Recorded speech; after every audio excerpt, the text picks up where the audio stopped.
Filipino calamares. This is the best calamari type dish in the world. Welcome back to Mouthwatering Cooking. Ako po si Chris Urbano. Today is another one of my vlogs about all of the wonderful seafood Filipino dishes.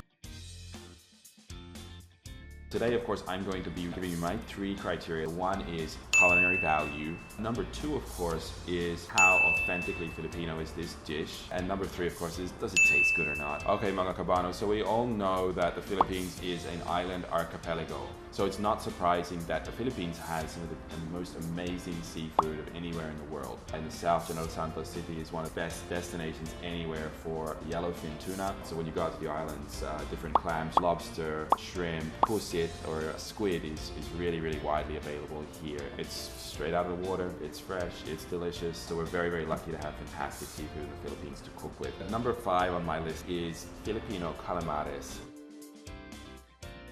This is the best calamari type dish in the world. A lot of countries have been making calamari for a long time. Originates in the Mediterranean, and often it's done with sort of, a tomato-based sauce on the side and quite a thick battering and all of this. And for me, it's always too much. I come to the Philippines and it's just like this light dusting of flour. It's deep fried just to perfection, and the marinade is so simple. It's just a little bit of calamansi, salt, pepper. That's it. You can also dip it in just a very simple vinegar-based dipping sauce with a hint of chili, and that little chili just makes the squid pop. I got onto it actually when I was a student here in Manila, and I used to go out to the barangays. You could buy calamares for like 3 peso isa. So that used to be my university days merienda right here on the streets in Manila. So it's a special place in my heart as well for that dish, and that's why it's on my top 5. Number 4 on my list is perhaps a little less well-known seafood dish. It's Dumaguete Express.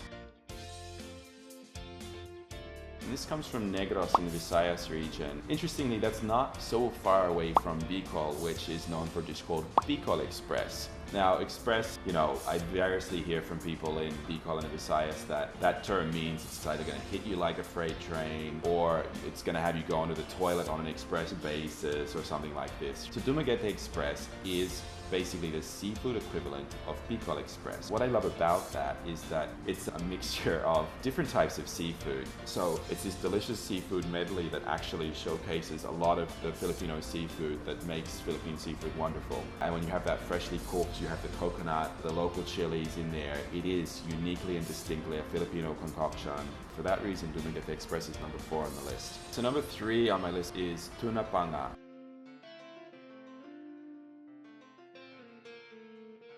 There's nothing magical about preparing tuna panga. This is all about the quality. You got the best tuna in the world, and the tuna jaw is the most flavorsome part of the tuna. So you get your tuna panga and you grill it, and that's basically it. And the flavor is just incredibly powerful and robust. You can marinate it, of course, before cooking. Just a little bit of soy and calamansi for a marinade, maybe a hint of garlic. The best is, of course, to cook it on the open charcoal pit, and that's because that smokiness also imparts an interesting flavor through the dish, bitterness in the charring, and then a smokiness. And then when that's countered by a little bit of calamansi when you serve it, or a toyo mansi, as is often the case, then that just really adds a lot of complexity to what is already a very much a delicious tasting tuna, perfectly moist and delicious. Toyo mansi, what you asked, so toyo mansi is sort of a compound word from toyo, meaning soy sauce, and calamansi, meaning the small Filipino lime. And you normally would mix those together, a little bit of chili in there, just to give that some kick. And that's the perfect accompaniment. That is all you need.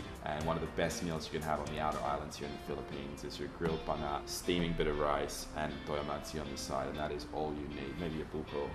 So that one's number 3 on the list. Number 2 on my list is Escabeche, and particularly Escabeche lapu-lapu.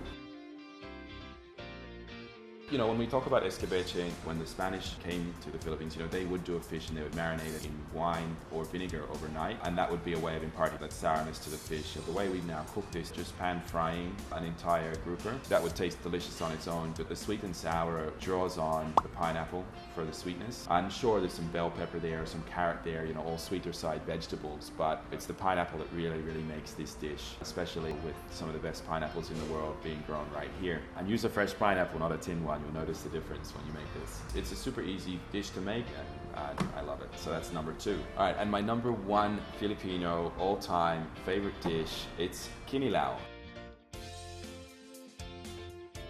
What you need to know about this dish is that this is the Philippines' answer to ceviche. The classic preparation here for this in the Philippines, tangige is probably used more than anything. Mackerel as the fish for this, but tuna is also a very popular choice. You can make Kimmy Lau, shrimp, shellfish, they can all be turned into Kimmy Lau. Basically whatever is the freshest seafood you can get. This is a cold cooked seafood where you're basically poaching the fish that you're using, or you can use any type of seafood in this actually, in vinegar and calamansi juice. So fireless cooking. When you garnish, I always garnish with a bit of calamansi zest. So you just want to, grate a little bit of that over the top. It's just an absolute explosion of flavors in your mouth. So this is, for me, without a doubt, maybe a controversial choice because it's, even in the Philippines, not that widely consumed. But my God, this dish is going global. So what did you think, mga kabano, of that top 5 list? What is your top 5 seafood dishes? What makes your list and why? My cookbook is going to be coming out later this year. So I'm super excited to share that with all of you guys.